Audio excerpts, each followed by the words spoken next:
Cristo segundo São João. Naquele tempo, Jesus saiu com os discípulos para o outro lado da torrente de Cedron. Havia aí um jardim onde ele entrou com os discípulos. Também Judas, o traidor, conhecia o lugar, porque Jesus costumava reunir-se aí com seus discípulos. Judas levou consigo um destacamento de soldados e alguns guardas dos sumos sacerdotes e fariseus, e chegou ali com lanterna, tochas e armas. Então Jesus, consciente de tudo o que ia acontecer, saiu ao encontro deles e disse: A quem procurais? Responderam: A Jesus o Nazareno.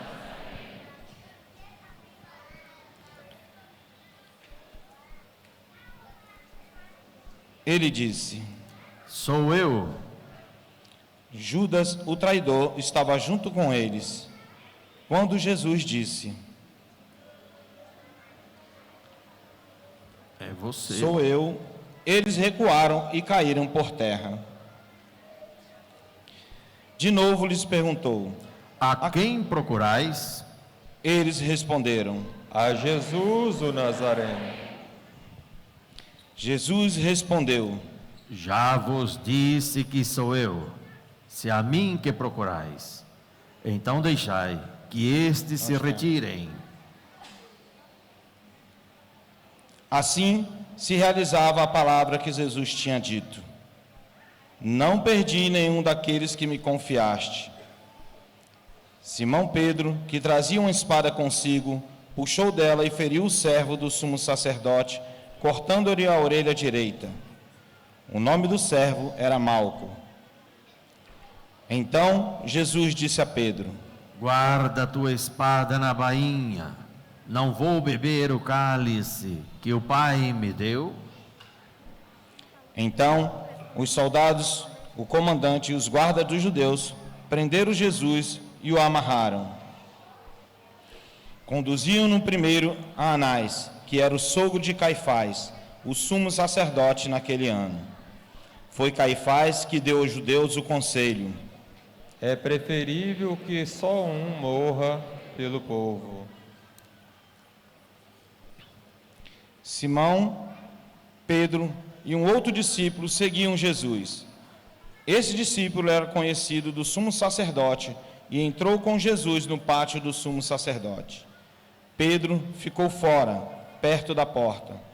Então, o outro discípulo, que era conhecido do sumo sacerdote, saiu, conversou com a encarregada da porta e levou Pedro para dentro. A criada que aguardava a porta disse a Pedro: Não pertences também tu aos discípulos desse homem? Ele respondeu: Não. Os empregados e os guardas fizeram uma fogueira e estavam se aquecendo, pois fazia frio. Pedro ficou com eles, aquecendo-se. Entretanto, o sumo sacerdote interrogou Jesus a respeito de seus discípulos e de seus ensinamentos. Jesus lhe respondeu: Eu falei às claras ao mundo. Ensinei sempre na sinagoga e no templo, onde todos os judeus se reúnem. Nada falei às escondidas. Por que me interrogas? Pergunta aos que ouviram o que falei. Eles sabem o que eu disse. Quando Jesus falou isso, um dos guardas que ali estava deu-lhe uma bofetada, dizendo: É assim que respondes ao sumo sacerdote? Respondeu-lhe Jesus: Se respondi mal, mostra em que. Mas se falei bem, por que me bates? Então Anás ouviu Jesus amarrado para Caifás, o sumo sacerdote. Simão Pedro continuava lá, em pé, aquecendo-se. Disseram-lhe: Não és tu também um dos discípulos dele? Pedro negou. Não. Então um dos empregados do sumo sacerdote, parente daquele a quem Pedro tinha cortado a orelha, disse: Será que não te vi no jardim com ele? Novamente Pedro negou. E na mesma hora o galo cantou. De Caifás levaram Jesus ao palácio do governador. Era de manhã cedo.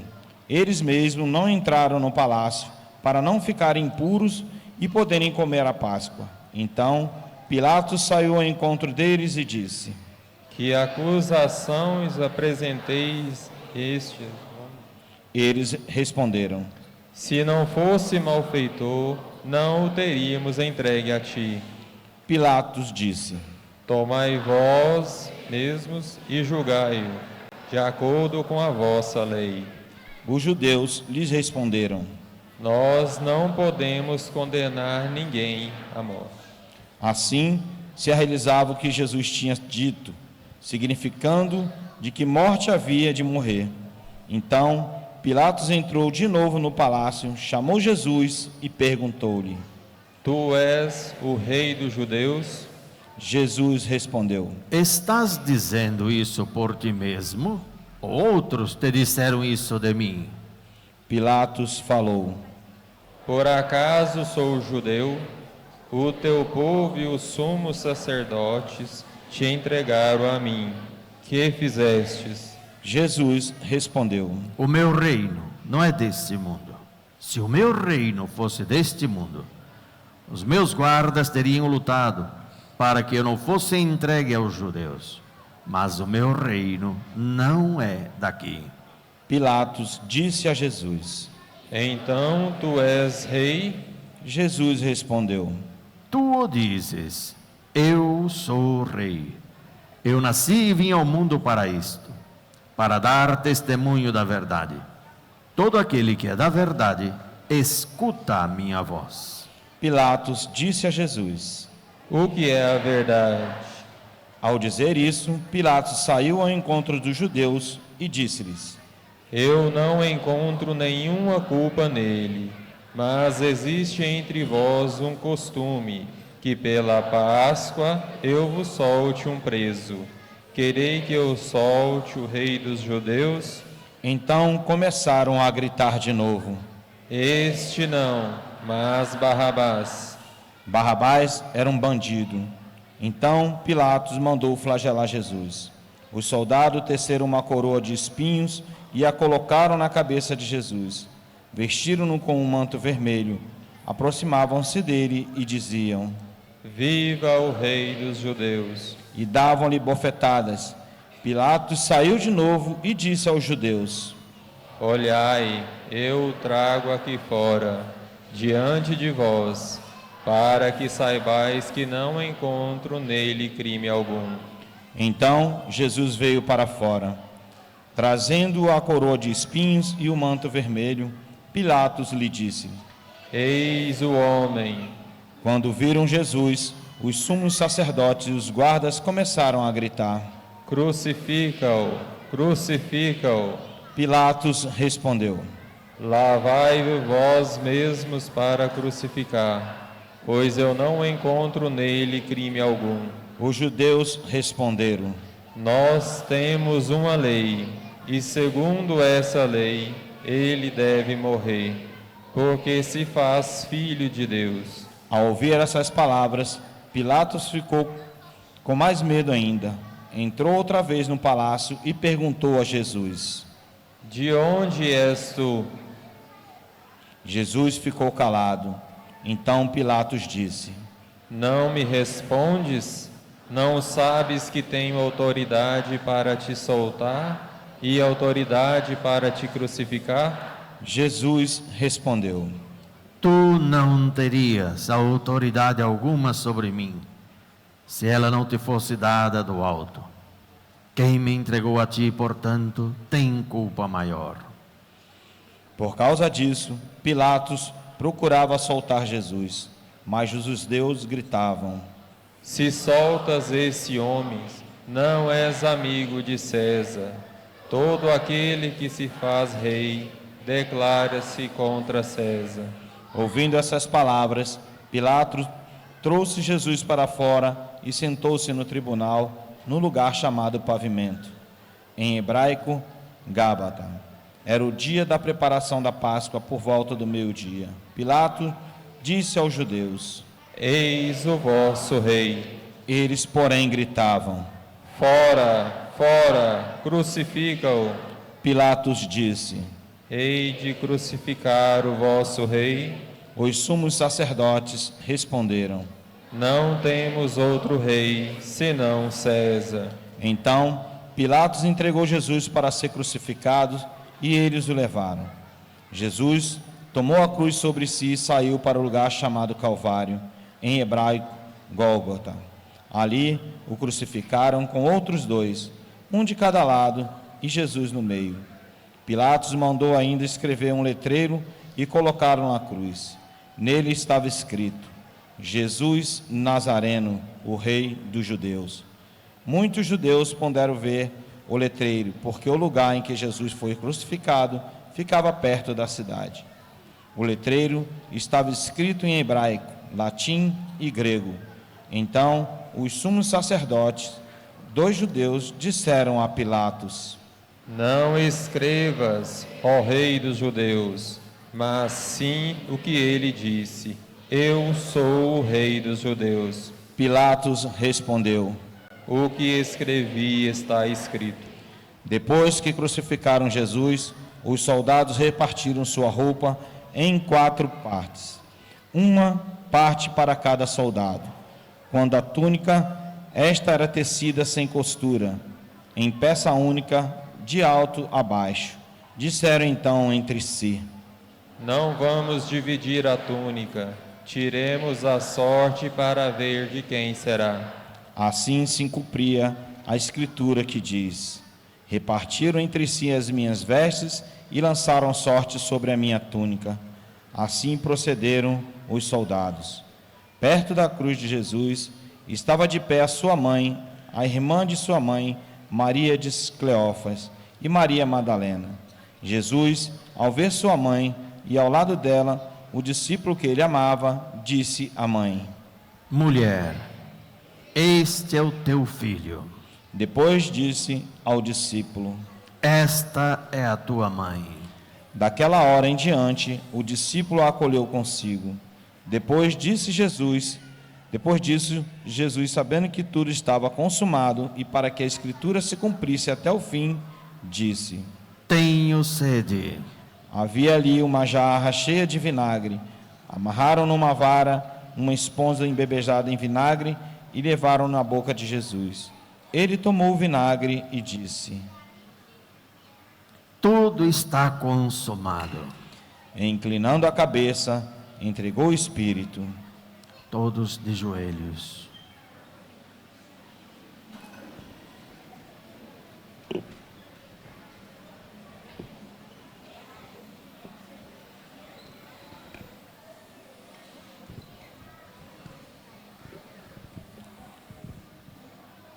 Era o dia da preparação para a Páscoa. Os judeus queriam evitar que os corpos ficassem na cruz durante o sábado, porque aquele sábado era o dia de festa solene. Então, pediram a Pilatos que o mandassem quebrar as pernas aos crucificados e os tirassem da cruz. Os soldados foram e quebraram as pernas de um depois do outro, que foram crucificados com Jesus. Ao se aproximarem de Jesus e vendo que já estava morto, não lhe quebraram as pernas. Mas um soldado abriu-lhe o lado com uma lança, e logo saiu sangue e água. Aquele que viu dá testemunho, e seu testemunho é verdadeiro. E ele sabe que fala a verdade, para que vós também acredites. Isto aconteceu para que se cumprisse a escritura que diz: Não quebrarão nenhum de seus ossos. E outra escritura ainda diz: Olharão para aquele que o transpassaram. Depois disso, José de Arimateia, que era discípulo de Jesus, mas às escondidas, por meio dos judeus, pediu a Pilatos para tirar o corpo de Jesus. Pilatos consentiu. Então, José veio tirar o corpo de Jesus. Chegou também Nicodemos, o mesmo que antes tinha ido de noite encontrar-se com Jesus. Levou uns 30 quilos de perfume feito de mirra e aloés. Então, tomaram o corpo de Jesus, envolveram-no com aromas em faixas de linho, como os judeus costumavam sepultar. No lugar onde Jesus foi crucificado, havia um jardim, e no jardim um túmulo novo, onde ninguém tinha sido sepultado. Por causa da preparação da Páscoa, e como o túmulo estava perto, foi ali que colocaram Jesus. Palavra da salvação. Glória a vós, Senhor.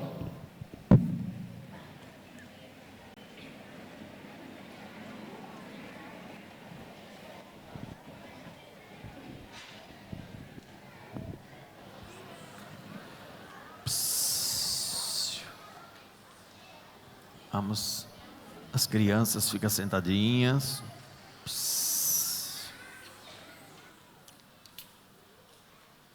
Nós escutamos todos os anos esse relato. E como seria bom se a gente conseguisse entender o que aconteceu, né? Olhando assim, parece algo natural. Um homem é condenado, ele é inocente. Muitas pessoas foram condenadas inocentemente. Uma semana antes era aclamado como rei, todo mundo batia palmas, né? Gritava Hosana, o filho de Davi. Depois, logo em seguida, já começa o Calvário. As mesmas pessoas já pedem morte, fora, crucifica-o, queremos um bandido, não queremos este. As pessoas, por falta de fé, por falta de não enxergar algo além da natureza, não conseguem ter discernimento. Se a gente olha, parece simplesmente uma coisa humana, mas aqui está envolvido muitos demônios.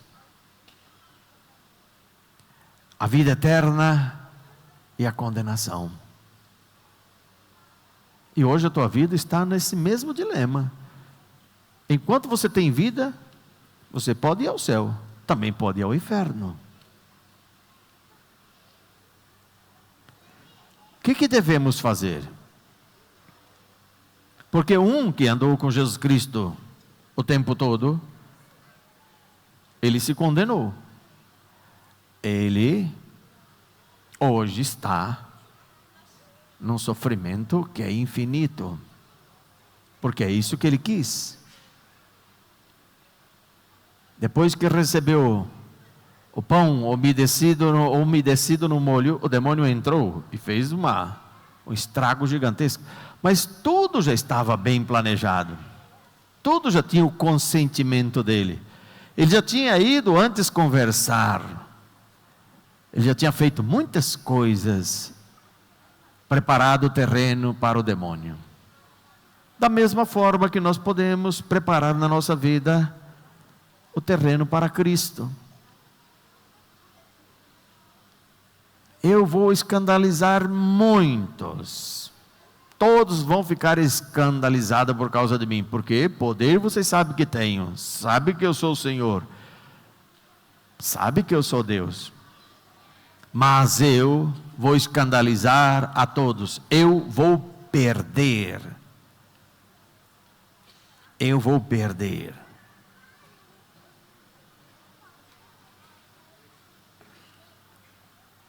Eu vou entrar num estado aonde não vou abrir a boca, como a ovelha levada ao matadouro, para que vocês saibam que eu amo, e amo muito a todos, ao ponto de trocar a minha vida, eu que sou,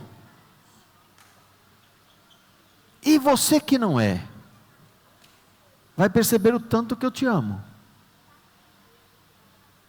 Como podemos amar a Deus? Meditando sobre esta paixão. Meditando sobre este fracasso humano. Se vocês olham aqui, foi um fracasso medonho, um fracasso imenso. O mundo hoje ri de Jesus Cristo. O mundo não quer saber de Deus, o mundo não quer saber nada a respeito de Cristo. Por isso estão inventando cada vez mais religiões, porque ninguém quer um Deus que se deixa matar. Tanto poder, tanta graça e, no entanto, no momento, se deixa matar. Escandaliza a todos. Que amor é esse, gente?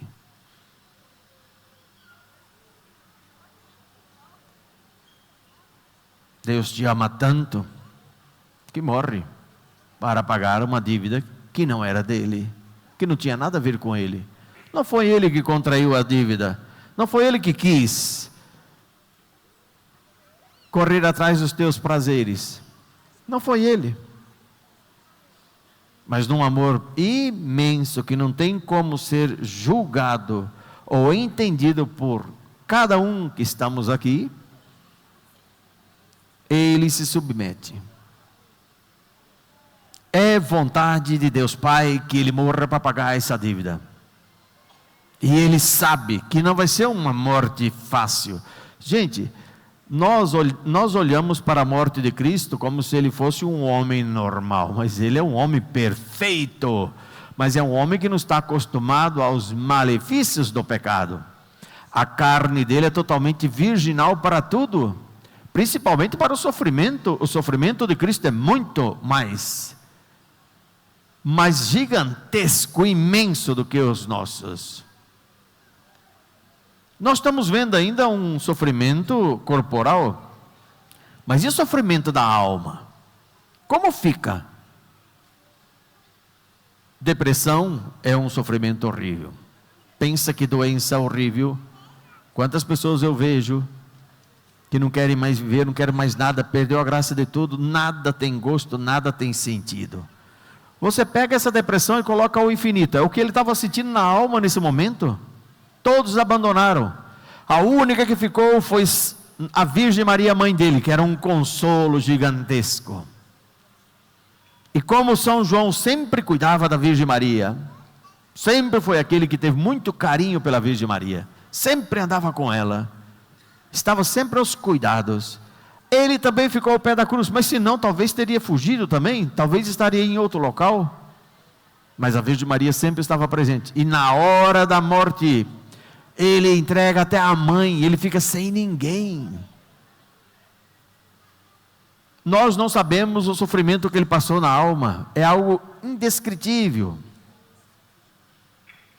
E por quem? Por nós, que não somos nada. O que é o cosmo perto de Deus? Nada. O que é a terra perto do cosmo? Nem existe. O que é você perto da terra? Nada. E por que Deus morreu por ti?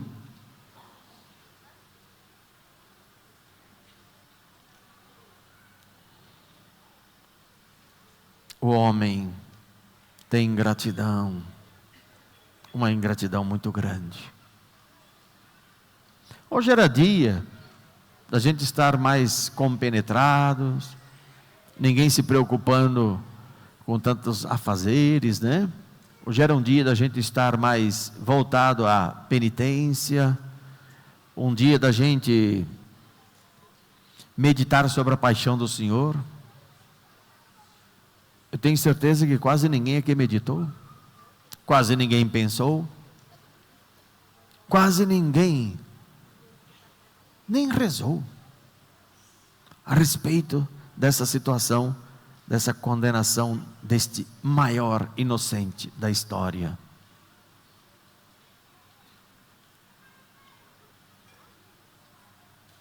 Como podemos falar que amamos a Deus se nós não entendemos o sofrimento que Ele passou por nós?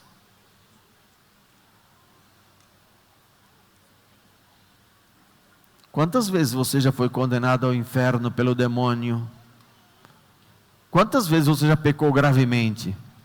E cada pecado deste é uma condenação.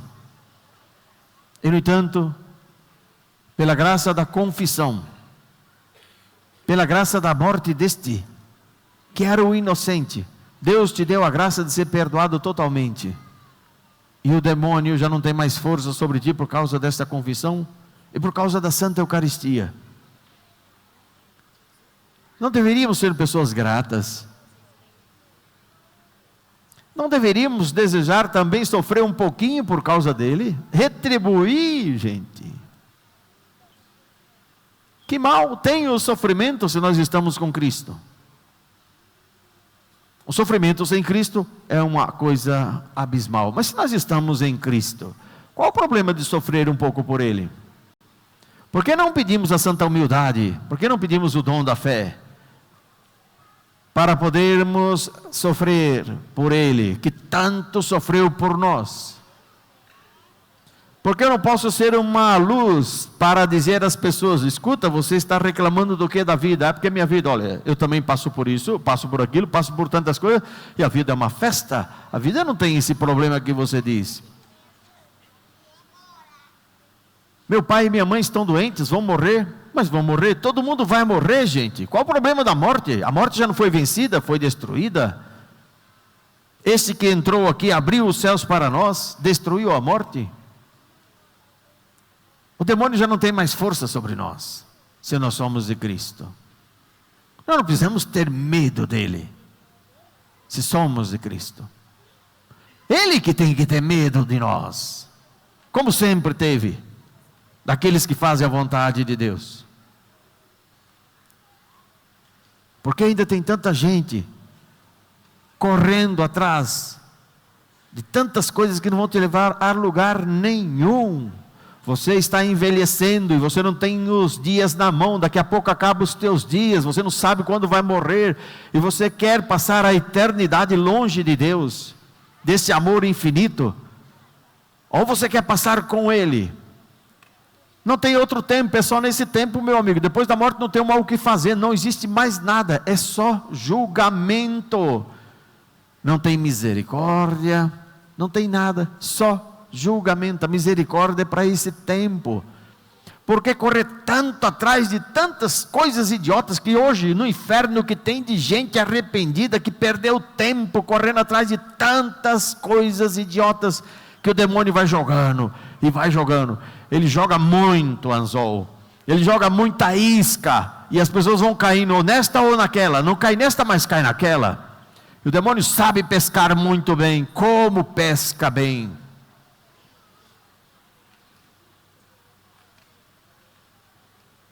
Quem quer ir para o céu? As pessoas têm um medo terrível de ir ao céu, porque tem que passar pela morte. Mas se o céu é infinitamente melhor do que aqui,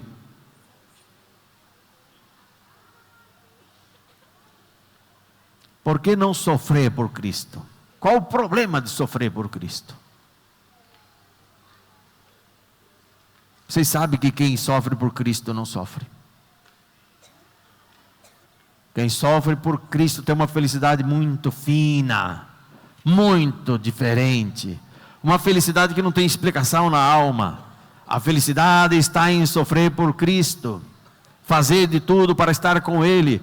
Fazer de tudo para vencer os pecados. Nós não podemos, temos que pedir e muito, com lágrimas. Temos que suplicar a Ele esta graça. Temos que implorar a mãe dele que nos auxilie. Nós não podemos vencer o pecado. Somos misérias e miséria e miséria. Nós não somos ninguém. Mas eu posso, se com sinceridade de alma eu peço.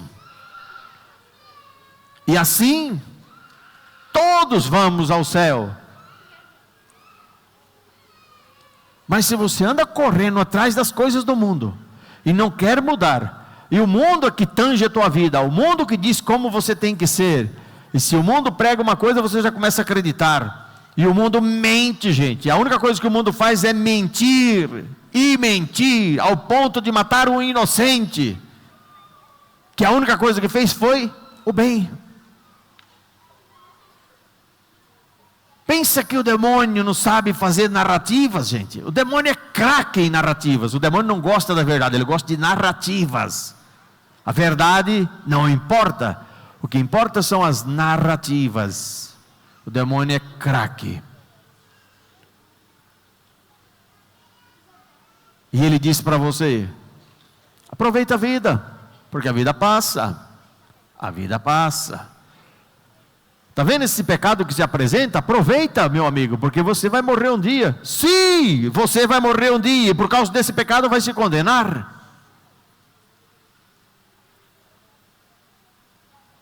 Como eu gostaria que Deus desse a vocês a graça de ver o inferno Só um pouquinho. Não precisa mais do que um segundo. Só um pouquinho. Só para vocês verem que não é brincadeira que está acontecendo. Que esse não é simplesmente humano que está acontecendo aqui. Como que uma multidão, uma semana antes, está aclamando esse homem como rei, e daqui a pouco todo mundo voltou-se contra ele. Não tem nada de estranho nessa história. Como um homem que faz tanto bem, de repente é tão odiado assim?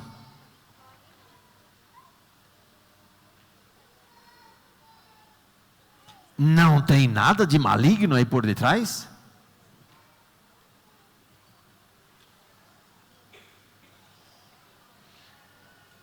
Tem que ser muito cego para não ver demônio. O demônio agindo nisso. Pois esse é o combate. Cristo, humanamente, você olhando, fracassou. O demônio sabe que perdeu. O demônio não sabia que Cristo ia fazer o que fez. O demônio não sabia que Jesus Cristo estava vencendo a morte para nós. O demônio não sabia de nada. O demônio não sabe nada. Ele é uma criatura, gente, poderosíssima, mas é criatura. Ele não é Deus.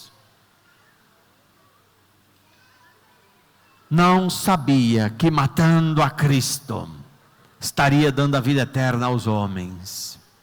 Não sabia que matando a Cristo estaria pagando os pecados da humanidade. Então eu tenho uma dívida que foi paga. Agora eu tenho que ir até lá e fazer com que isso seja realmente concreto na minha vida. Quando eu vou atrás da igreja, quando eu vou atrás da confissão, quando eu vou atrás dos sacramentos da igreja, quando eu comungo o corpo de Cristo, então eu tenho vida eterna. Mas se eu rejeito, e aproveitem, gente, aproveitem que vocês puderem a igreja vai ficar pequena, a igreja vai desaparecer praticamente. Vocês vão procurar a comunhão e não vão encontrar, vai ser difícil achar comunhão. Poucos padres haverá muita matança de padres. O número do clero vai diminuir e muito. Os padres bons serão jogados fora, lançados fora. Vai ter que celebrar escondido e com medo de ser apanhado, porque existirá muitas denúncias. Vocês pensam que a igreja vai ficar assim, livre, leve e solta como está agora? Do mesmo jeito que foi no começo, vai ser no final, só que o final vai ser pior, muito mais pior. Porque naquele tempo o povo agia com ignorância. Agora o povo vai agir com malícia. A nação vai vir contra a igreja com malícia. Eles não querem Cristo, eles não desejam a Cristo. Hoje a religião que mais cresce é a satânica. Os jovens estão abraçando o satanismo como ninguém. Está crescendo. Hoje já são capazes de fazerem uma série onde o demônio é bonzinho, simpático, e as pessoas acreditam.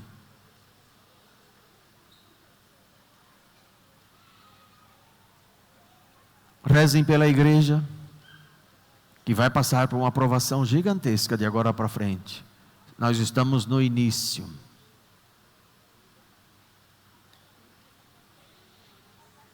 Da mesma forma, gente, escutem bem, da mesma forma que aconteceu com o fundador da igreja, vai acontecer com a igreja. É o mesmo Calvário. A igreja vai seguir o mesmo ditame, as mesmas consequências. A igreja vai entrar pelo Calvário e vai ser morta.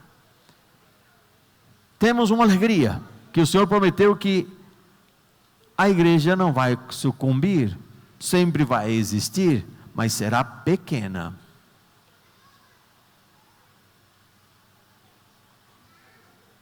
Muito pequena. E muitas pessoas, com ânsia, com desejo de poder comungar o corpo de Cristo, não vai encontrar. Não haverá. Será muito difícil, raro. E por que Deus vai permitir isto? Porque agora, num tempo oportuno que a gente tem de poder estar dentro da igreja, as pessoas não querem.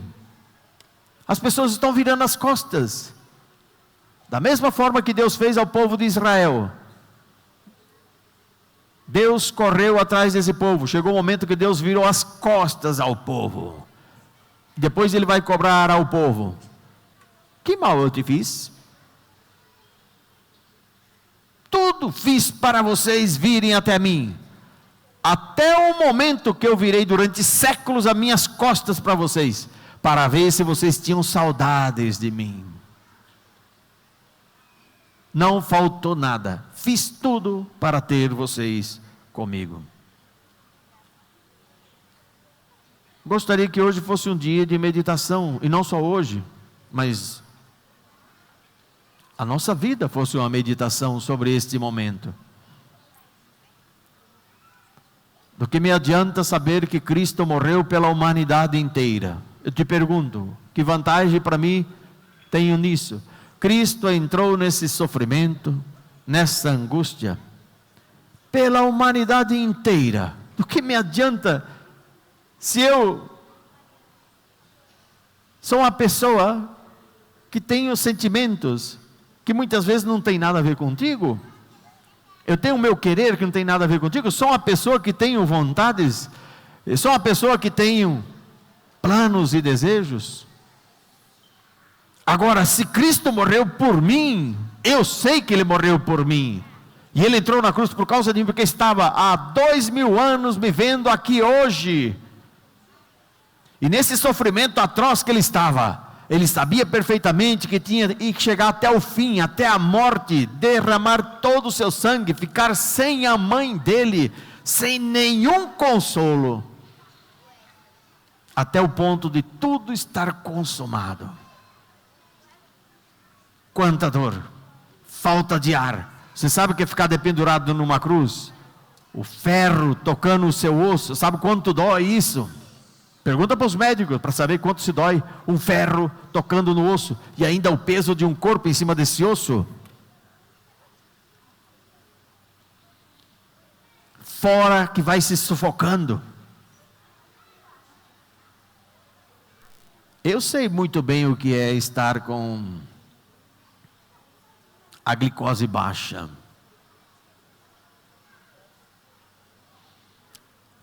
O homem que apanhou tanto assim, não se alimentou, perdeu tanto sangue, tem que carregar uma cruz pesada. Como carregou isto, gente? Como suportou tudo isso? Se a glicose deveria estar bem baixa. Pregado numa cruz e ter que levantar o corpo, fazendo um esforço medonho, rasgando cada vez mais a sua carne e tocando cada vez mais o osso naquele ferro, para poder conseguir buscar oxigênio. Quantas vezes fez isso? Quantas vezes fez esse mesmo gesto, numa dor infinita, para poder buscar o oxigênio, porque já não tem mais. Chega um momento que não tem mais força. Tudo está consumado. E o mais bonito, gente, aqueles que estavam matando receberam perdão.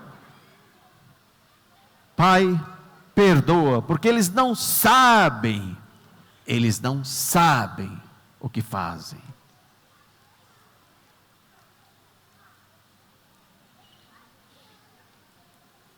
Tem muita gente que segue a Cristo, tem muita gente que é devota à Virgem Maria, mas tem um rancor, tem uma raiva, não perdoa ninguém. Eu não sei quem é que vocês estão seguindo, eu não sei quem vocês estão procurando, quem é teu pai, quem é tua mãe, não faço ideia, mas que é Cristo não é, que a Virgem Maria tua mãe não é, porque quem tem o Espírito de Cristo perdoa tranquilamente, facilmente. Pai, perdoa, porque eles não sabem o que fazem. Quanta raiva, quanta mágoa, quanta gente na hora que vai morrer vai descobrir que nunca foi de Cristo, foi sempre do demônio, partido do demônio, sempre do lado dele, mas vinha nas missas, participava das coisas, rezava até o terço, mas nunca foi de Cristo. Quantas pessoas estão rezando há muito tempo, vindo às missas e não mudam nada, sempre estão do mesmo jeito e cada vez pior? Porque acha que é um esforço humano chegar até Deus? Ou você acha que eu deveria colocar os joelhos no chão e pedir essa graça? Devia implorar essa graça? Vocês acham que eu tenho que fazer muita coisa ou eu tenho que amar? O que eu tenho que fazer? Muitas obras ou eu tenho que amar a Deus? De que me adianta fazer muitas obras se eu não amo a Cristo? Isso não é caridade? Já falei para vocês, isso é um ato social. Agora, se eu faço porque eu amo a Cristo, é outra realidade. E como amar a Cristo se eu não faço a meditação no que Ele fez? Quanto sofrimento! Deus, não podendo sofrer, quis sofrer para me salvar. Ele não quis passar a eternidade longe de mim. Por isso, sabendo que eu tinha uma dívida que era impagável, Ele assumiu a minha natureza para pagar minha dívida, pagar a tua dívida. Ele quer estar contigo no céu. Agora depende de ti também, se você realmente quer, ou se você vai continuar escutando o mundo, fazendo o que o mundo pede. Porque, gente, vai chegar um tempo em que vai ser muito nítido quem é de Deus e quem não é. Hoje ainda está uma maçaroba. Hoje ainda a gente está vendo muito joio no meio do trigo. Joio e trigo tem pouca diferença. Tem que esperar dar os cachos, tem que esperar dar os frutos. As sementes não tem como separar. É muito parecido. Mas vai chegar um tempo que não vai ter como esconder o joio. Temos tempo de nos converter, temos tempo ainda de nos tornarmos trigos. Você tem que decidir. Eu espero que Deus te dê essa graça. Não brinque com a tua vida, porque depois não tem o que fazer. É nessa vida que temos que amar a Deus. É nessa vida que eu tenho que dar testemunho de Deus. É nessa vida que eu tenho que ser de Deus. Tem um grande problema. Você e Deus, quem você escolhe? Sempre a nossa briga, gente, será o meu eu e Deus. O demônio nunca vai mandar você fazer a vontade dele. O demônio vai falar, faça a tua vontade, porque o teu eu e a vontade é a mesma, gente, é igual. Não há diferença entre a tua vontade e a vontade do demônio, é tudo igual. Igual, o DNA bate tudo. Por isso o demônio não fica falando, faça a minha vontade, venha fazer a minha vontade. Deus fala, faça a minha vontade. O demônio fala, faça a tua vontade, meu amigo. Você é livre, você tem direito de ser feliz. Você não nasceu para sofrer. Eu nasci para sofrer. Eu nasci para sofrer. Depois do pecado que entrou no mundo, o Senhor me chama a sofrer por Ele. Sofre e não sofre. Não há sofrimento para quem é de Deus. Tem cruzes de monte, mas não tem sofrimento. Você nunca vai encontrar um santo triste que tem cruz que não acaba mais, mas é sempre alegre. Agora você vê um punhado de gente aí que tem a sua casa, tem seu carro, tem sua família, tem seu dinheiro, emburrado porque quer saber o sentido da vida. O que eu tenho que fazer com a minha vida? Não sabe. Como eu gostaria que vocês acordassem um pouco, gente. Vocês vão morrer. Vocês vão morrer. Vocês acham que vão ficar aqui há quanto tempo? Quanto mais tempo o Senhor tem que dar para você querer a conversão? Quando é que você vai parar de ficar olhando o pecado do outro? Comentar a vida alheia, ficar falando mal dos outros? Quando é que você vai cortar essa tua língua? Quando é que você vai querer se converter mesmo? Nós viemos aqui para servir, nós não viemos para ser servido. Tem muitas almas que estão no purgatório sofrendo que nós não rezamos, né? Rezamos quase nada. Depois amanhã, se você for no purgatório, pode dar graças a Deus, mas ninguém vai rezar por você, você vai cumprir a pena todinha. E quanto tempo? Não sei, meu amigo. O tempo lá é parado. O tempo lá não é que nem aqui. Quantas pessoas tiveram a experiência de morrer e passar uma eternidade lá no purgatório? E começa a se queixar que achou que era pouco tempo que ia passar lá, e de repente o Senhor manda um anjo dizer para ele: mas o teu corpo lá na terra nem esfriou ainda, nem esfriou, e você acha que tem quanto tempo? O tempo lá é parado. Não existe tempo, meu amigo. Imagina ficar uma eternidade ali. Deveria rezar pelas almas do purgatório. Mas como rezar pelas almas do purgatório? Você tem tanta coisa para rezar, tanta coisa muito mais importante, que nem saúde, dinheiro, arranjar um namorado, arranjar uma namorada, conseguir um emprego que ganha muito mais. Tem tanta preocupação você, mas muita preocupação, e as coisas importantes estão passando, e o demônio fazendo farra do boi, dando um aplauso, fazendo festa, porque sabe que você está alienado, completamente alienado, só seguindo o que o mundo prega, e ainda bate no peito e diz que eu sou de Jesus. E Jesus fala: não te conheço. Como não me conhece? Estava sempre nas missas, mas nunca esteve na missa, sempre fora. Do que adiantou morrer por ti na cruz? E não me venha com essa conversa idiota que as pessoas têm aí, que está carregando a nossa cruz. É fonte de felicidade, gente. Todo mundo quer ser feliz, mas ninguém sabe onde está a felicidade. Deus escondeu muito bem na cruz. Ninguém gosta da cruz, todo mundo odeia a cruz. Você nasceu para ser feliz aqui no mundo e vai seguir o teu nariz, achando onde é que está a felicidade. E todo mundo que vai por esse caminho acaba se matando. Todos estão se matando. A felicidade está na cruz, não está em outro lugar. E não adianta você querer correr da cruz, vai sofrer muito mais, mas muito mais, infinitamente mais, e ainda vai perder a vida eterna. É o convite que eu faço. Que te falta para fazer essa experiência? Vocês estão casados, vocês são jovens, estão com medo de ter filho, porque não têm filhos? Qual o problema de ter filhos? Porque a sociedade fala que vocês não podem ter filho. Mas você está seguindo a Cristo ou a sociedade? Você está seguindo a Cristo ou o mundo? Qual o problema de ter filhos? Você não quer morrer, não? Fica ainda levando a sua vida por aquilo que os outros vão dizer. A pauta da tua vida depende do que os outros pensam. Então vá lá na secretaria e manda rasgar teu batismo, porque não serve para nada esse batismo. Você está querendo o quê? Mais um tonto, seguindo um punhado de tontos, sendo que o cristão sempre é original.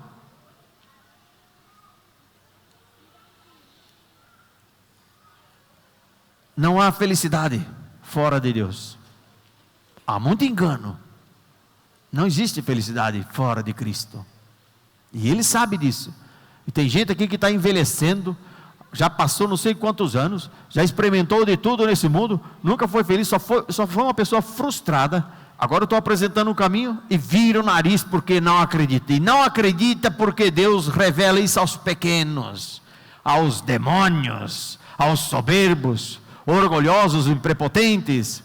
Ele não revela, mas o teu pai revela, que diz: isso é uma bobagem. Imagina se a felicidade não está em ter dinheiro, saúde e muitos amigos. Você acha que a felicidade vai estar na cruz? O teu pai te dá essa catequese 24 horas. E não me venha dizer que esse teu pai é Deus, viu? É outro. E vocês ficam aplaudindo Jesus, mas outra semana pede a morte dele, igual o povo que nós escutamos aqui no Evangelho. Não tem nada de diferente debaixo do sol. Tudo continua da mesma forma, tudo vai do mesmo jeito. Mas sabe o que me alegra? Eu sou um estúpido, eu sou um idiota, colocado aqui por Deus para falar isso para vocês, mas no dia da tua morte você vai ver quem é que tinha razão. Da mesma forma que Judas, inteligente,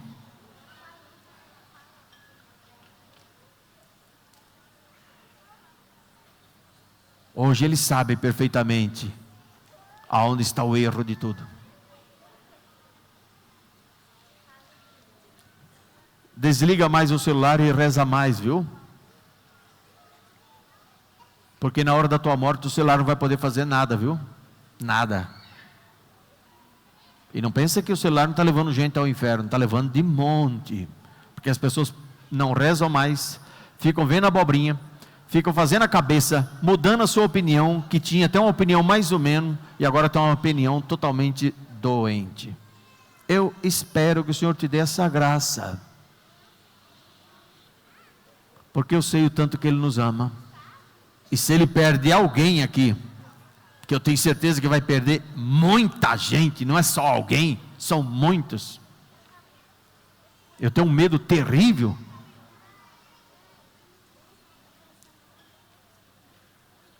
Eu sei o tanto que ele vai sofrer se ele te perde. Deus não sabe o que fazer para te levar até Ele. Ele não sabe. Se Ele, morrendo desta forma na cruz, não quebra essa pedra do teu coração, então não tem mais o que fazer, meu amigo. Não existe o que fazer. Acabou. Se você não se compadece vendo uma cena dessa, você não sente a dor no teu coração, escutando uma narrativa dessa, como foi a morte dele, então não tem mais o que fazer, meu amigo. Fazer o quê?